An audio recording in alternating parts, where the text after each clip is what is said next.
Yeah, people are afraid to step on the matrix and just step out and just do your own thing. And like you said, too, you look back, even some of my mistakes, you think it's a mistake, but it kind of led you to where you are now. It's never a bad mistake. It just kind of made you who you were. And you have to go through those mistakes to know what you don't want or what you want.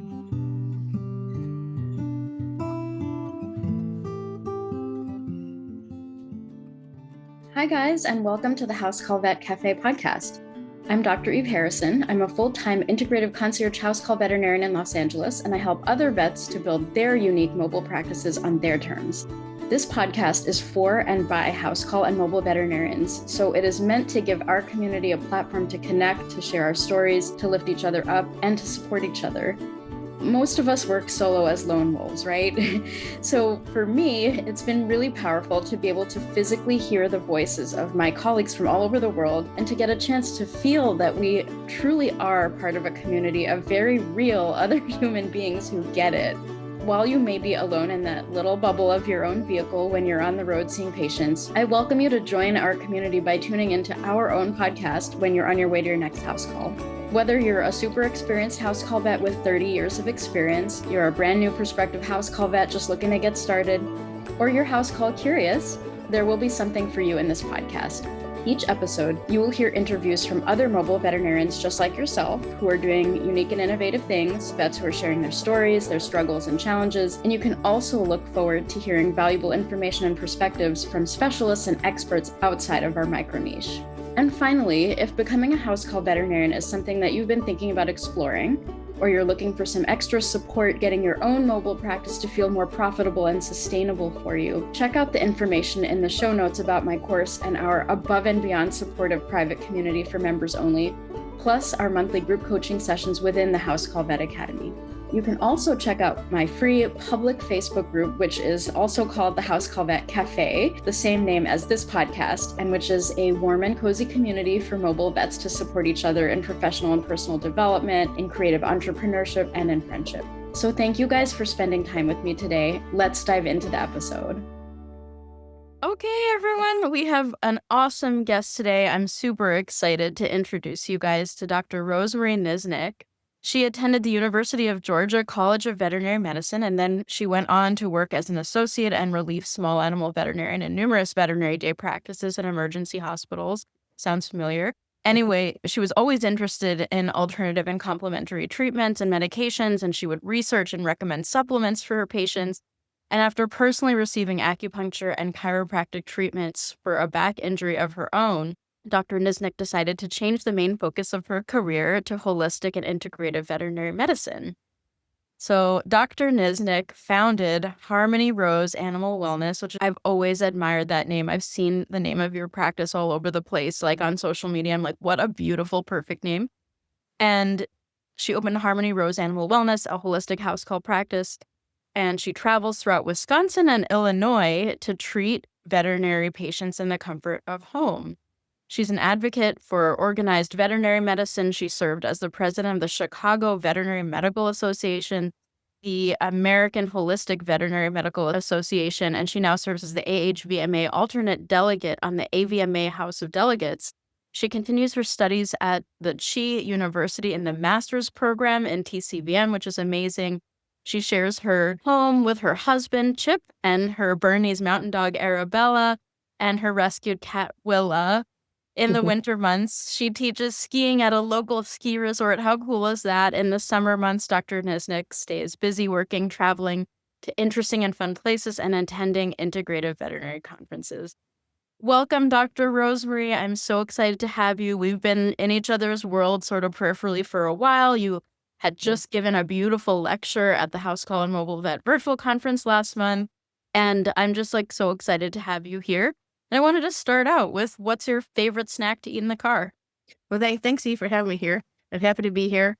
And my favorite snack in the car, I guess, is going to the house call practice. I'll take coffee and I'll make the Young Living has those Ningxia Red little packets with seltzer. So that's my healthy drink of my vitamins. But I'll take along a granola bar, some Hershey Kisses, some little candies just to snack on things. And then afterwards, when I can relax, then I go to Trader Joe's, and that's my home way office. And I like their cheese curls. it's a huge bag of cheese curls and you have to take them in your car and you can't open them up. So you have to take your key and like slice them open. Watch, I'll be driving home for an hour. And I'm like, how much of that bag did I eat? And I also like, I also have a favorite too is a black licorice. Ooh. Yeah.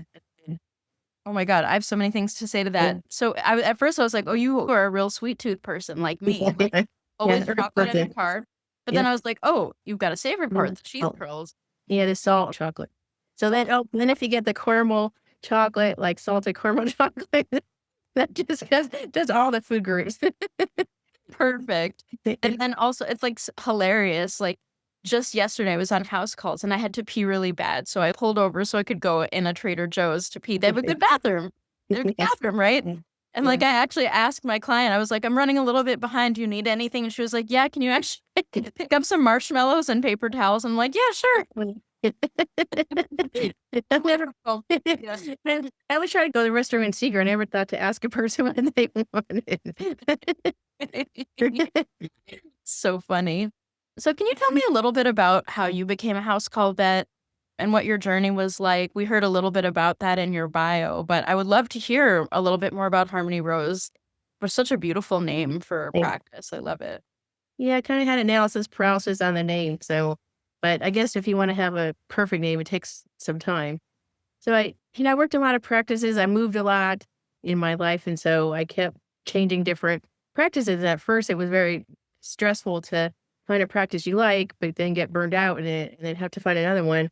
I was very nervous trying to move, but that helped me because then I was able to adapt later on when I could do relief work. And then I moved to Chicago area, took some time off and, went through a divorce. And then I was kind of coming back into veterinary medicine and I was doing relief work. And then I was like, you're doing relief work and the economy wasn't so well. And I was waiting for people to call me. And I told my sister, no, people call, their phone will be ringing off the wall. And then it didn't ring off the wall. And then I was kind of like just getting stressed, like I don't have anything of my own. And I thought about doing an ultrasound course. And I was trying to think, what can I do? What can I do? And then, I did have an injury because I did show up and teach skiing because I showed up at a local ski hole and said, I can't find a job as a vet. It's like, I want to just teach skiing because I was an avid skier. And what's hilarious is one of the main people in the ski school came up and said, oh, my wife's a vet too. And she can't find a job either. And actually she got certified in skiing, but she doesn't teach anymore. So that was hilarious to connect with someone that, no veterinarians could find any jobs right now. And then I got injured. It's like my brain kind of connects different things. I make odd connections. So I had gotten hurt when I was skiing. I went to see, the conventional practitioner who just said, here's your pain meds, go to rehab. And I was like, what is this? And I said, can I do something else? Can I get an MRI? Can I get a diagnosis? What's going on? And so I decided to go see a chiropractor because they said, oh, that might help. And I went to see the chiropractor. They kind of helped me through the disease and getting hurt because I didn't know if I was going to be able to walk. I didn't know if I was going to be able to ski. I didn't know if I needed surgery. My back was hurting. And there's also emotional component of disease that, it's in Chinese medicine. So for some reason, my brain connected, like, you want to do something else. And ultrasound, you're being in ERs all the time. You'd be up all night. That could be intense as you're getting older. So I just said, I'll do a house call practice and I'll just go take an acupuncture class. And so I worked an overnight shift at the ER to help pay for it and showed up for my chi class. I almost slept through my first class. My roommates had to wake me up because they had my alarm on for PM, not AM. And they're like, are you coming to class? I'm like, oh my God, I almost missed my first class. And I just showed up and said, if I like it, I'll stay. If I don't like it, I won't come back. And then the rest is history. Yeah. Yeah. And that could be my own thing, like just my own thing. I'm not waiting for someone to call me. I could run my practice, take control of my life, take control of my career, and just do something different. I love that about acupuncture and traditional Chinese medicine. It basically it's the key to the kingdom in terms of autonomy. You can practice this type of medicine without a clinic, without a boss, without all this equipment. It's like just such a beautiful portal into another life. Did you find that to be the case? Yeah, so I was thinking, when I was answering your questions, I was like, why did I just do a house call practice, like conventional? But it was that you needed this van, you had to do surgeries, you had to get vaccines. And I just couldn't fathom that. But I thought, well, acupuncture, low overhead, get some needles, get an electrical unit, and then just show up. Or maybe B12. And then you can order the herbs later. Like, you didn't need that much. Yeah, there's no overhead, just you. Yeah. Yeah, that's Yeah. exactly right. And the thing is, like, even if you're doing general practice, you don't need the whole big van and everything, but it's very common to fear that how am I going to be able to do all of this without all of that equipment? We're used to that. That's Yeah. what you usually have in the clinic. So it feels almost like impossible to offer anything else without all of this like crazy equipment and high overhead and like, $250,000 vehicle. And it's like, we don't need that. But at the same time, I think that like even lower of overhead is exactly what you said. You get your acupuncture needles, they're cheap as hell. Like, it's your time, it's your brain, it's your wisdom. And, like, that's what you can really charge for without having a whole lot of expenses in order to be able to provide that really beautiful care for your patients. So I really love how you described that as being it's almost a low-hanging fruit that's like, when you invest in yourself in terms of that type of education and that whole paradigm shift, the whole world opens up because after the initial investment of paying for education, right? And you're still in it with your master's, which I'm impressed by. But like after that, the cost of continuing to provide that care, the barrier to entry is very, very low. And you could buy a Barrier laser. to entry, but the barrier to continuation. And you could buy a laser if you want. You could, but everything else nowadays can be done by mail order or online things, or, you really have to bring a whole bunch of things with you. I made the mistake, and now I don't. The heaviest thing is carrying just my doctor bag with all the stuff in it.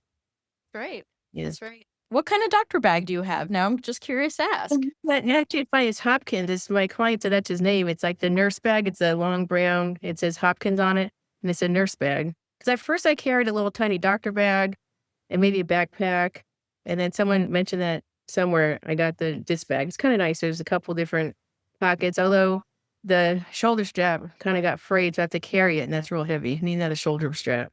But that And then, tends to happen. and I got a little tiny red bag that I put my laser in.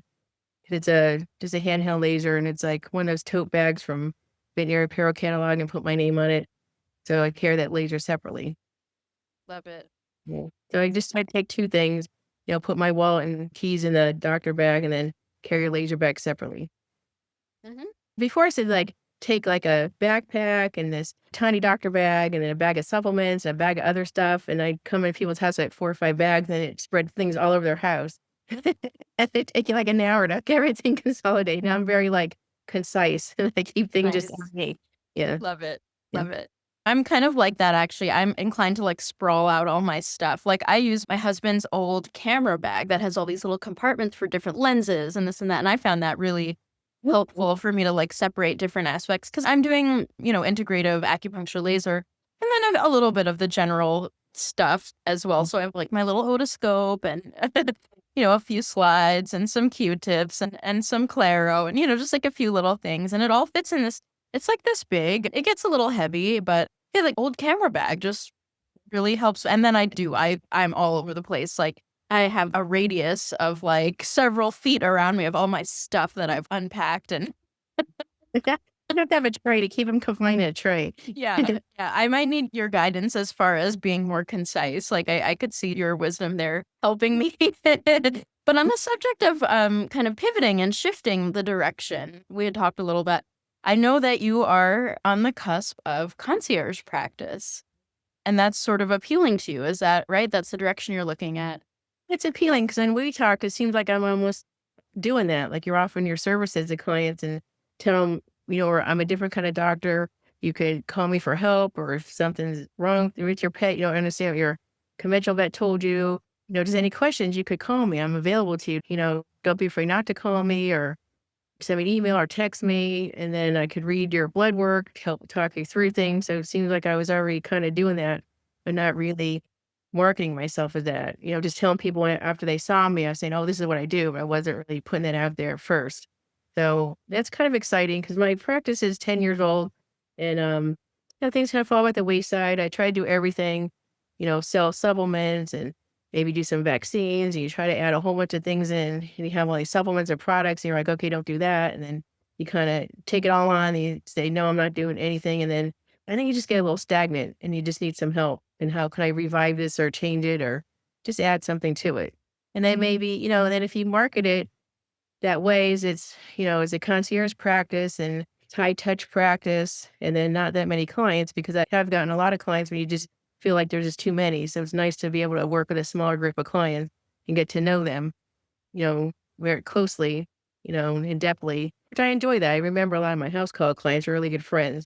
That appeals to me. And then I don't know anything about it. So when I did my house call practice, I kind of winged it, made some mistakes or kind of did things, the odd way that people do them. So I'm looking for your wisdom and guidance in helping me in this next process or the next stage of my life and next stage of my practice.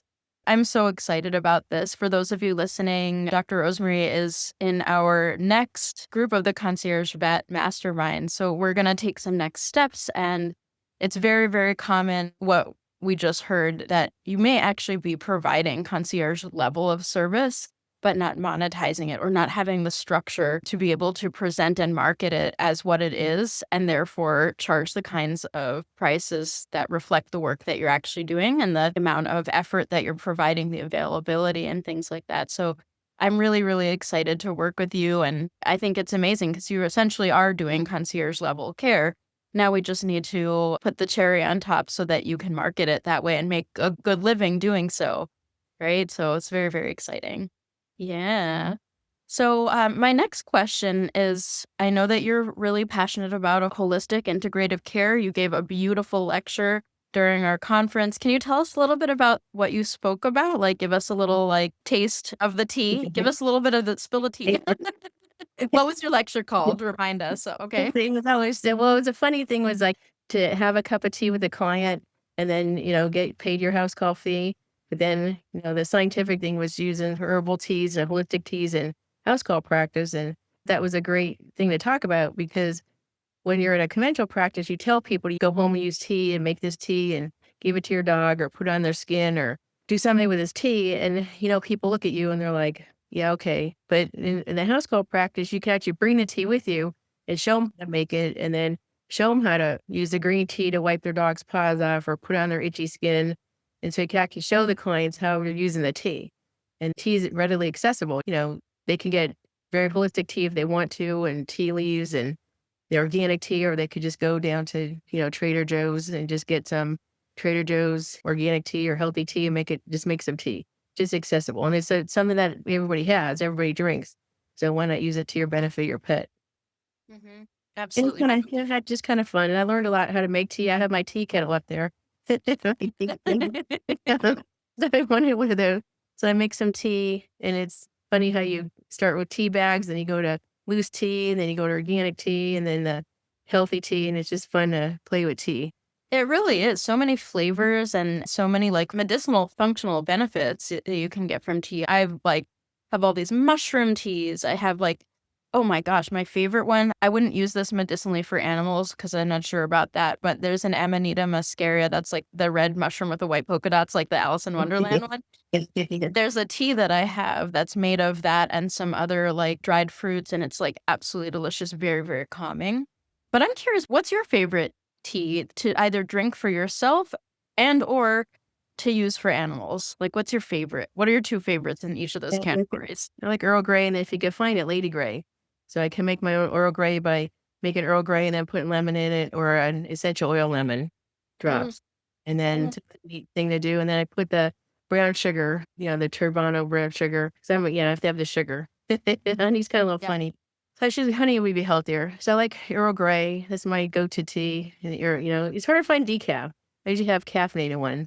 And then the green, I usually tell people green tea for their pets. That's easy. People have green tea. They can make it at home. They have it.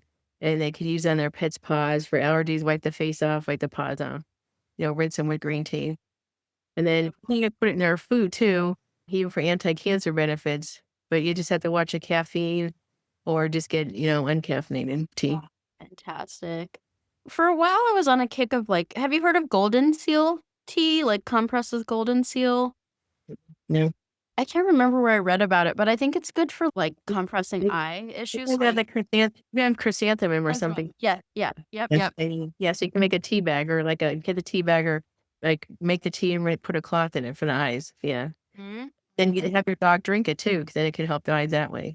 You get clear heat. Oh, wow. The chrysanthemum tea, they can Yeah. drink it. Oh my gosh. Yeah.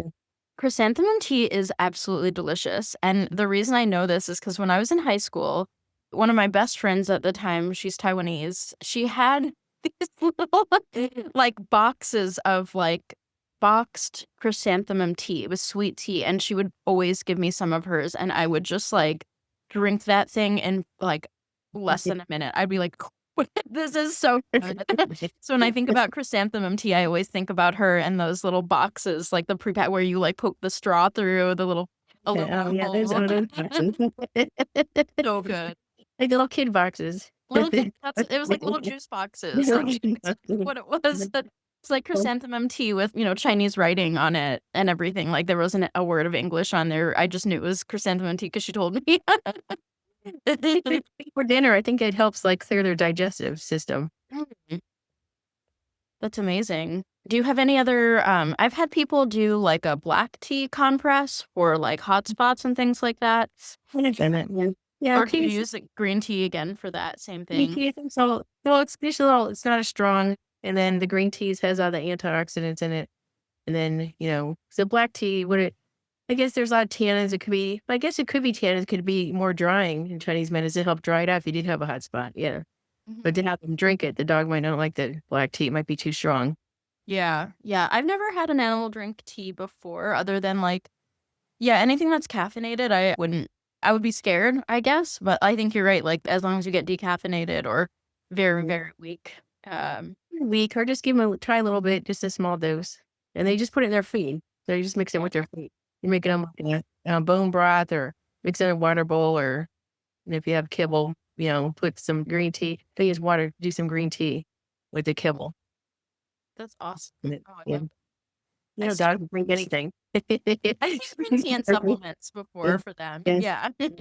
Yeah, and then, they have mushroom tea. If you want to do the turkey tail mushroom supplement, then you can give your dog a pill. It might be easier just to make the tea, and then just mix it in with their food. Yeah, beautiful. Or you can make a bone broth. Just throw all the tea leaves in the bone broth. Make the tea. Oh, I love that. Oh my God, so delightful.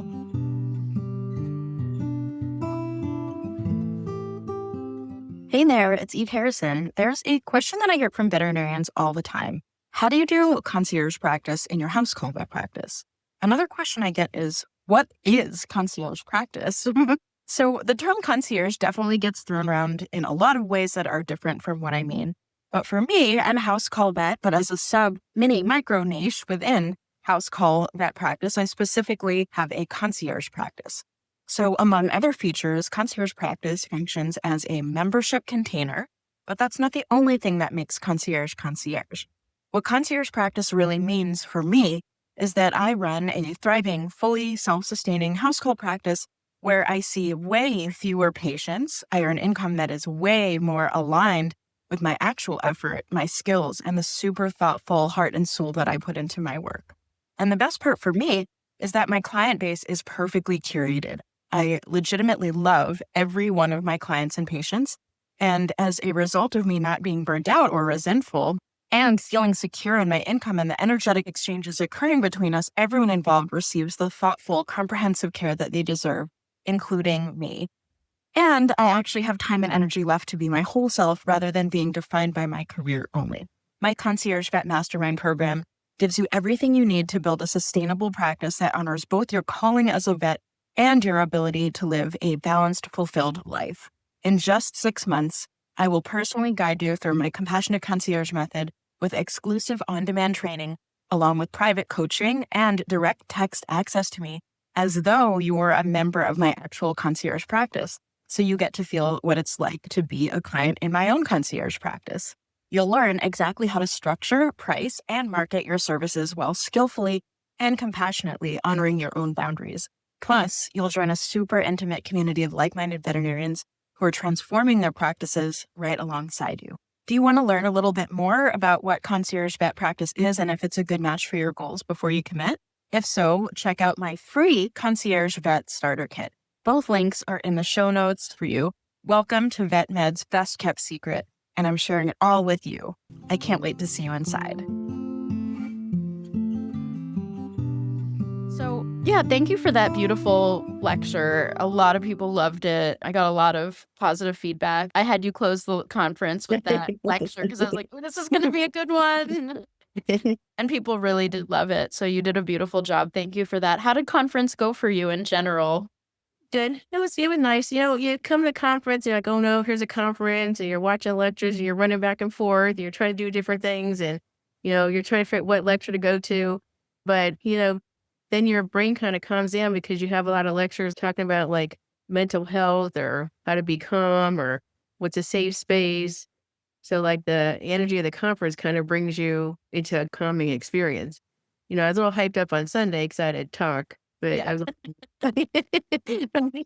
I just everything was done. I'm just like I'm just gonna show up because I'm an Earth person. I'll just show up. But it just was a different feel. And I watched the lectures like I crammed the lectures in over the next couple weeks, and it's just a different feel of the conference. Like you want to make. Yeah, I didn't want to miss anything. So I'm like, oh, these are so good. I want to just make sure I watch every lecture. I think everybody did a great job. And as a speaker, I'm trying to see like, what's their style? What are they doing? How are they lecturing? So I was impressed by some people, just how they did it, like check out their backgrounds or how do they talk. So I was kind of analyzing the speakers. All Yeah. fun. And then, Yeah. how you had the little breakout rooms. That was nice to get to see people. 'Cause a lot of times on conferences, you don't get to see people. You're just home. I thought that was fun. Yeah, it was fun. Yeah. And then my talk, I knew was last. I didn't want to make it so scientific, packed with some knowledge to make it fun. So I took it, like, let's have fun with this, because I'm a fun person. And I like to just do odd things or, put little diagrams or little goofy things in the lecture to see who notices them. And then but I had, it's hard to see. I had some typos. I'm like, oh no, there's another typo. So I corrected some of those. Oh God. And I do Canvas stuff. So I had a little house call vet that looked like you, but and I had your little purple bag. So cute. Oh my God, that's adorable.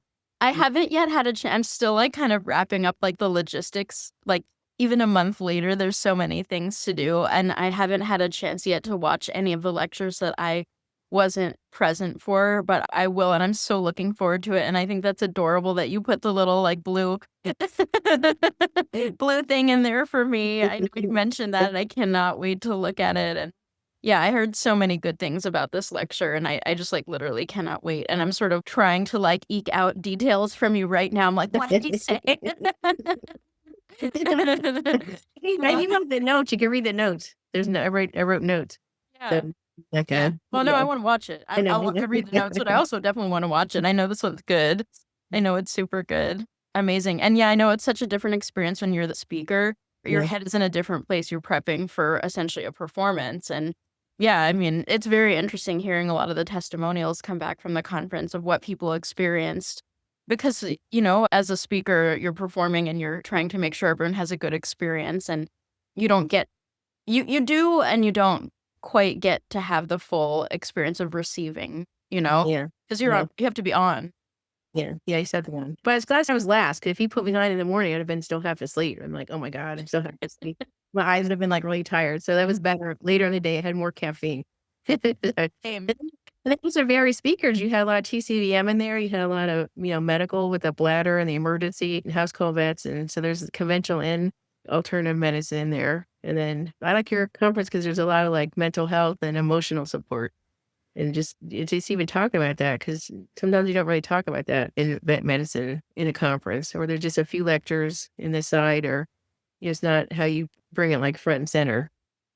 Yeah, it's pretty front and center. And the first few times I did that, I was like, oh God, people are going to be like, oh, these soft skills, we want knowledge, we want. And I'm like, well, too bad you're getting an experience. You're going to have a whole experience. You're going to feel a certain way. You're going to be motivated to do things with your practice. It's not just information. But thank you for recognizing that. I work hard to have it be like a nurture, like literally, you don't just sit down and absorb information. You absorb information, yeah, but you're given the motivational experience to take action on it and therefore to transform your practice. So it's meant to be a process, essentially. And I love your contributions to it so much. So thank you. Thank you. I like your books. I like the book. You mentioned the books to read, so I got some books to read. Yeah, you're a big reader. They're growing up like mushrooms around my house. I got to get more. Love it. Love it. Oh my gosh. So kind of before we finish up our call, I wanted to ask you, you're a pretty experienced house call vet, and you're quite an experienced veterinarian, in particularly in holistic and integrative modalities.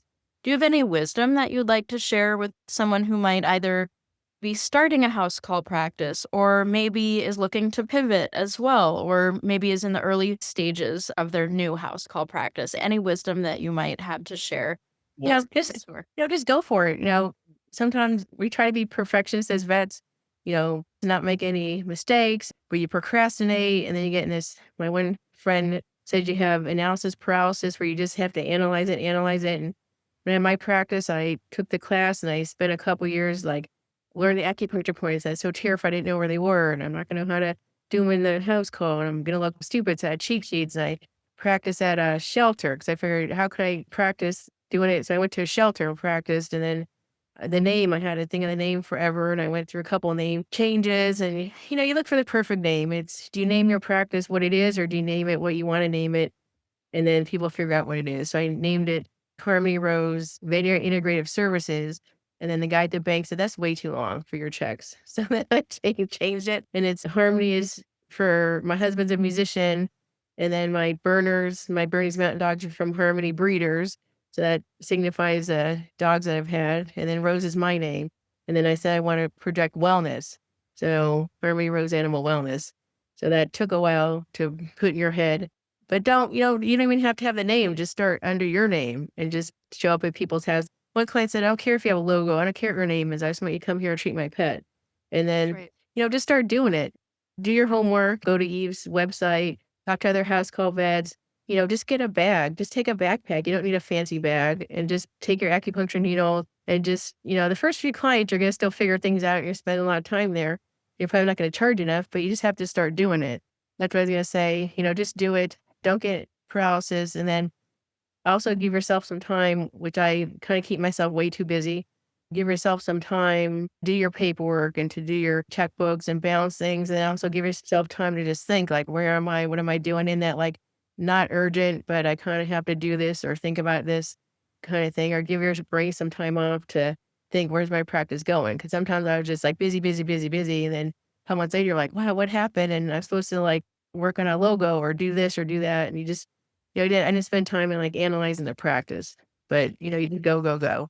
And then I guess just don't be afraid to do it. I mean, if you really want to do it, when I was coming out of my divorce and trying to get back in practice, I was saying, okay, if I'm 80 years old, if I look back, what did I hope that I did in my life? And I didn't really know if I want to go back in veterinary medicine. I was like, what else can I do?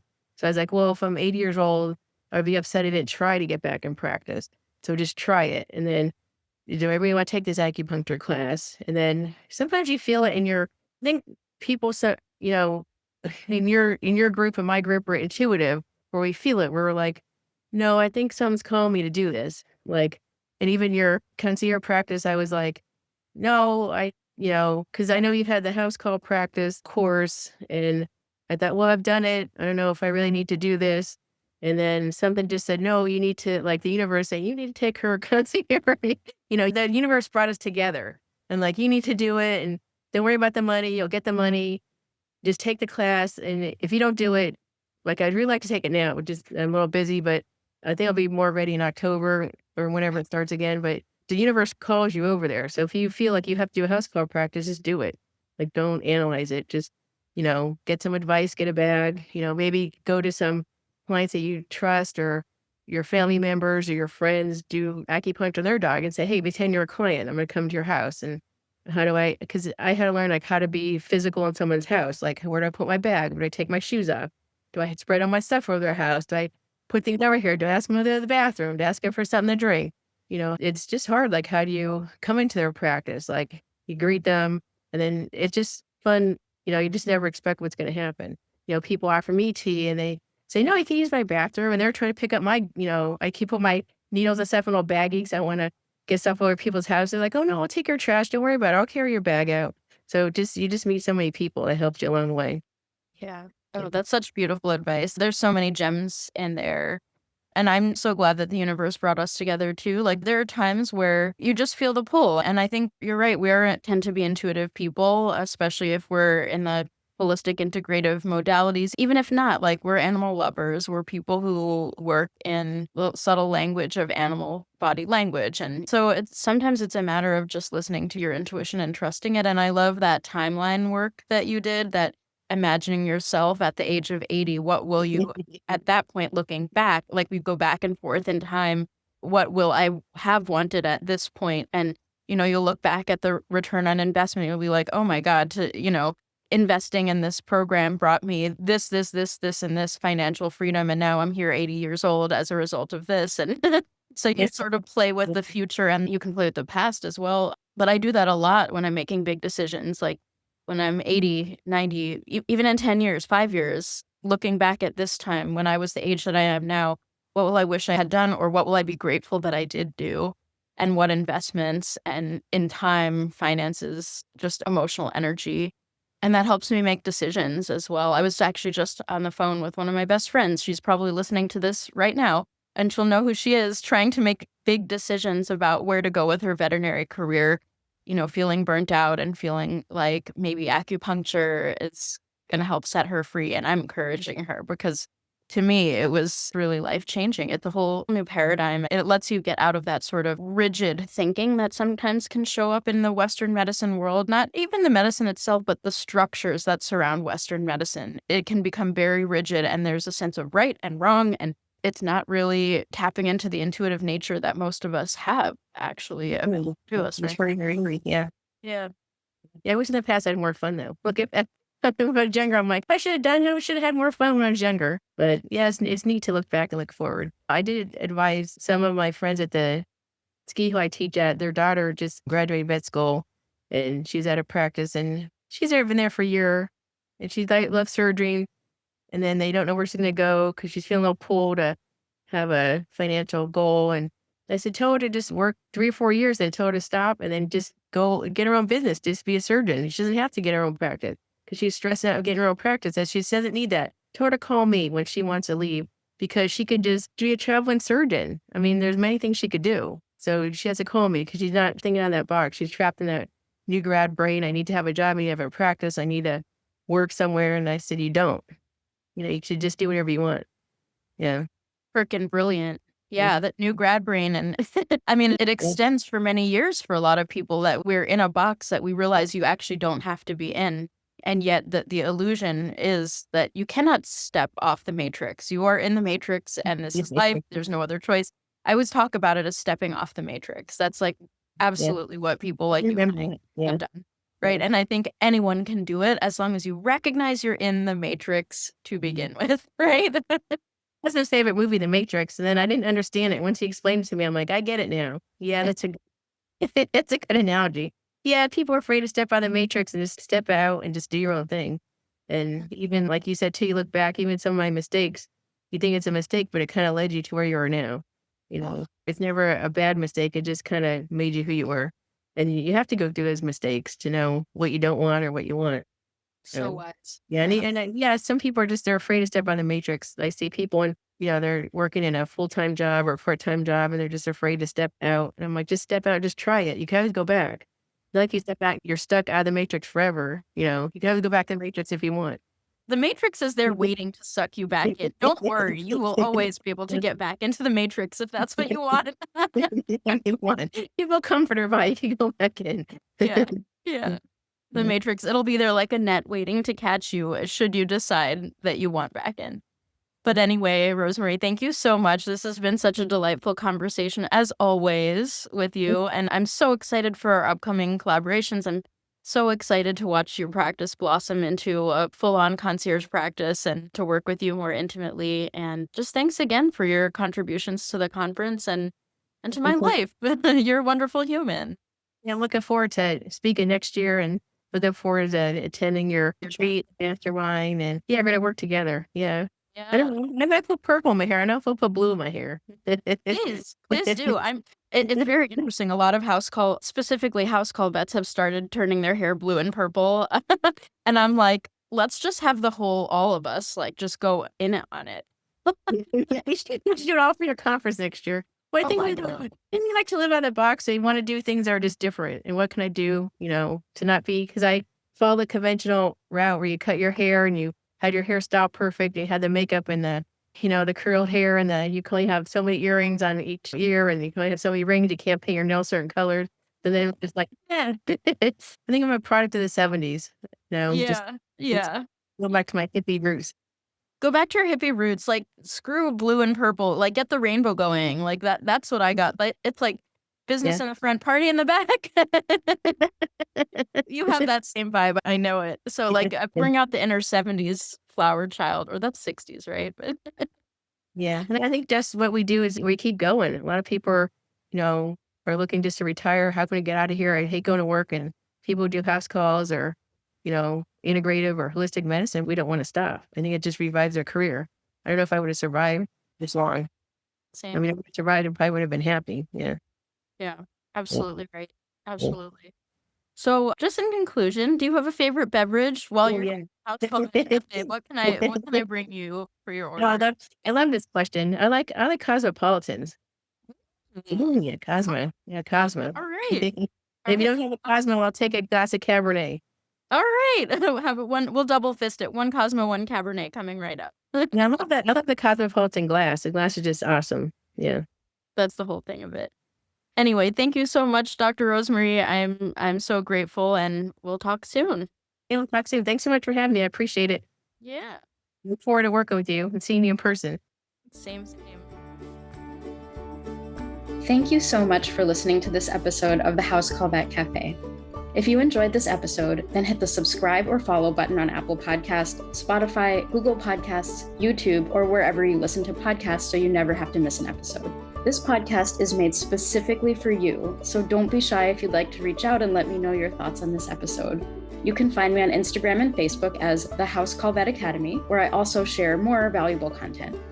If you're interested in learning more about consulting for House Call Vets or the House Call Vet Academy online course and community, please click on the link in the show notes. Have an amazing rest of your day, and I can't wait for you to join us for our next episode of the House Call Vet Cafe.